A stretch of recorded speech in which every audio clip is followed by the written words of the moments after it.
Man, it's so hot.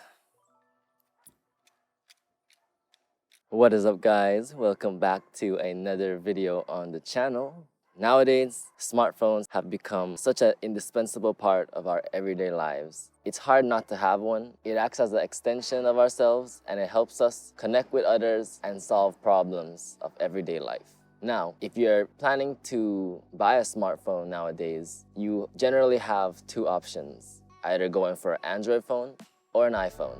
The line that separates the two software platforms have generally blurred in recent days. And so whether or not you choose Android or iPhone really depends on your personal preference, whether you like the abundance of choice and freedom that comes along with the Android operating system, or whether you like the ease of use and interconnectivity that the Apple ecosystem provides. That is, unless you're coming to Cuba.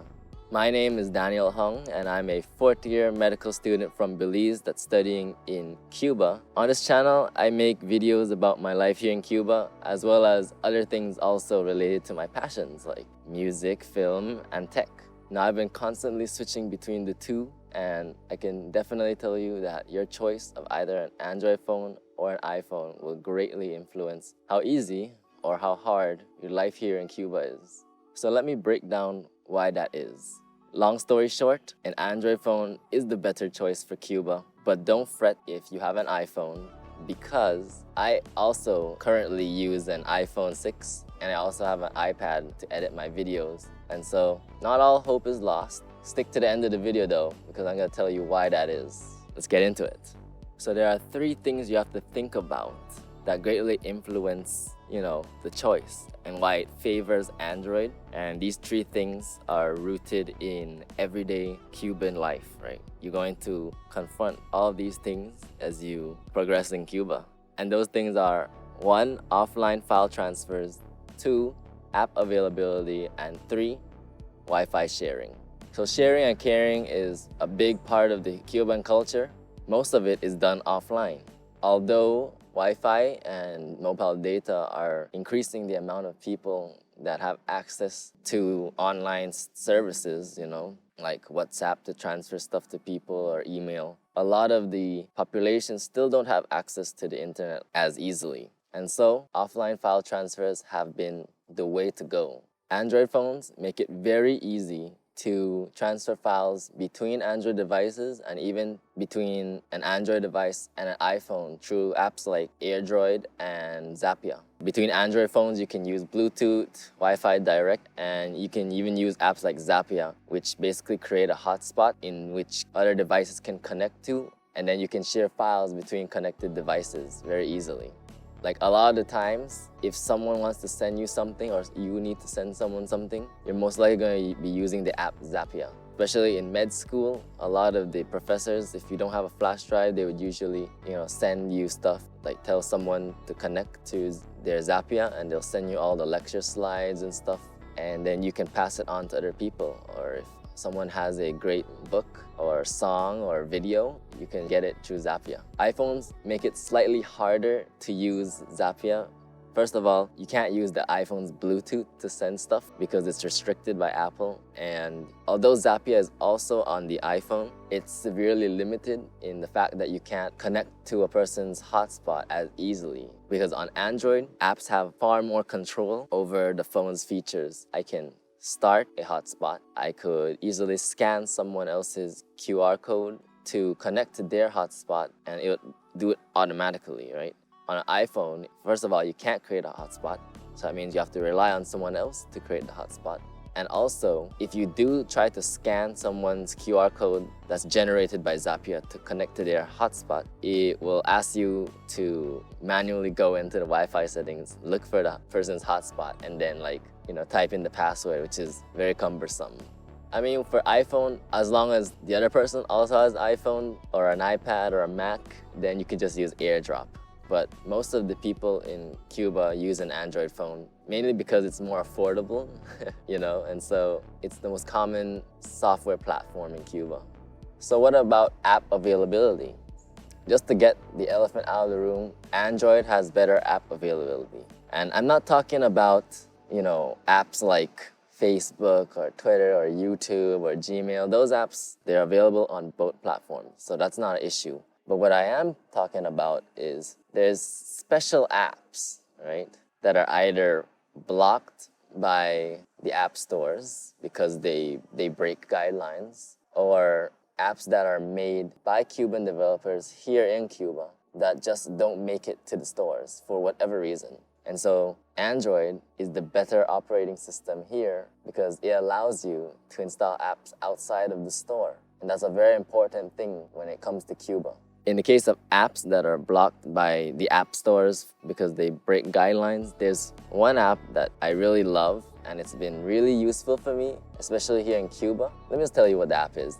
The app is TubeMate, which is basically a video downloading app that allows you to download individual or entire playlists of videos so that you can watch offline. One of the things about Cuba is the Wi-Fi is based on time, and so like you can buy 2 hours, 5 hours, or whatever, but it's based on time. So if you're like me, who likes watching YouTube videos 24/7, I could either watch an hour's worth of YouTube videos, right? Or I can download probably, 6 or 7 or 8 hours worth of YouTube videos in that 1 hour period and then watch offline, which to me makes a lot more sense, and I think you think it makes a lot more sense too. An app like that just simply won't exist in the store, so you have to install it or sideload it outside of the store. On Android, that's possible, but on iPhone, it's a lot more complicated. And about Cuban developer-made apps, all right? These apps almost always come to Android first, and they may or may not ever come to iOS. Why is that? I have a hunch on why that is, and it's probably because, one, it's much easier to write an Android app than it is an iOS app. And secondly, I think it's also more easier to distribute. On Android, you can distribute your app as an APK file on the internet. Anybody can download it and then just install it on their phones. So other reasons why I think there's not a lot of Cuban apps on the App Store is because, one, they're either blocked from participating in this app ecosystem because of reasons, or they just don't want the cost associated with having to put their app onto an official platform, right? Because it's not free. You have to pay probably a yearly developer fee or something like that, and so they don't want to have to pay. And so with Android, they can make their app, they can put it on a website for people to download, and yeah, they can avoid the cost and avoid having to be denied by the App Store because of reasons. And so it's a cheaper way to get your app to more people. And the thing is, most of these apps that they make, they aren't really generating any money from it. And so if they can put it out for free, that'd be really good for them. The apps that I'm talking about are mainly apps that can be used here to improve your daily life. Like, for example, there's Transfer Mobile, which is a great app that kind of puts all the bank functions and telecommunications functions all into one app. So you can link it to your bank accounts here, and you can check your balance, you can transfer funds, you can top up your internet and your credit, you can send people credit, you can send people money. So like, let's say you buy something from them, you can just use Transfer Mobile and send it straight to their bank account. It's amazing. And you can also use it to check the important emergency numbers and like check your credit and everything. It's a very great all-in-one app. And luckily on iOS there are some alternatives to this app, but it's in the form of two apps. So Banca, what is the word? I forgot the word, but it's Banco something. I'll put it somewhere here. And then there's the next app called Detail 2019. The bank app is for the bank, and Detail is for the telecommunications. So it's two separate apps instead of one. Another app is made by the only telecommunications company on the island, Etexa, and it's an app called Nauta. It's basically an app that allows you to easily access the Wi-Fi in the country, because when you connect to the Wi-Fi, it opens up a pop-up where you have to put in a username and a password. And sometimes that pop-up just doesn't come up for some odd reason. And so with this app, you can just connect to it, and if it doesn't pop up, you can use the app to just sign in and you're good. There's no equivalent app like that on iOS that I've heard of. But you shouldn't worry because 99% of the time, the pop-up will come up and you can just put your username and password. Another cool app that recently, released is an app called Viajando. And it's basically a ticket booking app. And before that came out, you would actually have to go to the actual physical location and wait in like a line for a half day just to get a ticket to go somewhere. And maybe when you reach when it's your turn, there might not be any spaces left because you are not able to see what times are available until you reach the counter. And so it was just a hassle. But now, because of COVID, I think, they developed this app so that people can book their tickets from the comfort of their mobile device. All you need is internet, and you can look at the times available, and you can pay through TransferMobile or any bank app, right? Sadly, this app isn't available on iOS yet. Hopefully, that changes in the future. But for now, we just have to wait. And lastly, there are specialty apps, depending on what you study here. Like in medicine, there's a lot of like cool medical apps that have the Cuban system in mind. And so they're very useful to have while you're in the hospital ward. Those apps are usually Android apps. And if you're an iPhone, you just lose out on that. Such apps are the Formulario Nacional, which has all the drugs used in the country, and also medical calculator apps. Another thing that makes Android the ideal phone platform of choice for Cuba is the fact that it's so open and so flexible and so, I don't know what to say, but it's just so free that it allows for some amazing app experiences and features that you just won't find on an iPhone. And what I'm talking about is the Wi-Fi sharing feature. And no, I'm not talking about the terrible Bluetooth sharing thing that you can share your Wi-Fi if you connect to somebody with Bluetooth. No, poor Bluetooth. What I'm talking about is actually sharing Wi-Fi through the hotspot on your phone. A lot of you might not know this, but when you want to share internet through your mobile hotspot and you're connected to Wi-Fi at the same time, it'll tell you, please turn it off so that you can share your mobile data. And to me, that just doesn't make any sense. But there are some phones that allow you to use your mobile hotspot to share Wi-Fi that you already connected to. I'm talking about Samsung phones. I'm not sure what other phones have Wi-Fi sharing capabilities, but I know from experience that certain Samsung phones, I'm pretty sure all their flagships and some of the A series, they have Wi-Fi sharing option in the mobile hotspot settings. And that might not be a breakthrough if you live outside of Cuba, but within Cuba, it's clutch. It's simply bananas. And I'll tell you why.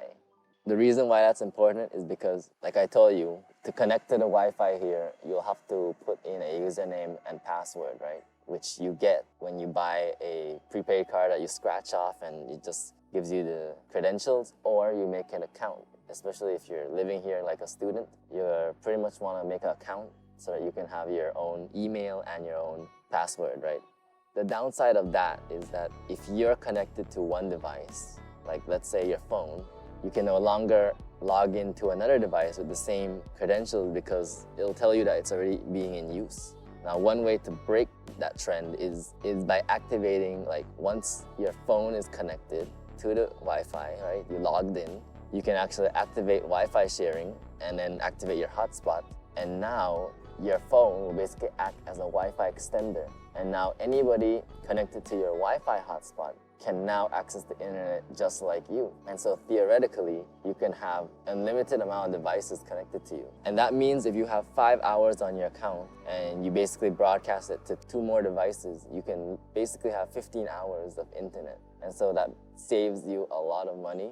And it not only saves you a lot of money, but it also allows you to be able to use your devices more efficiently, because sometimes you need 2 devices online at the same time, especially when you're logging into stuff. You might need to confirm something on your phone in order to access something, so having multiple devices connected is a perk.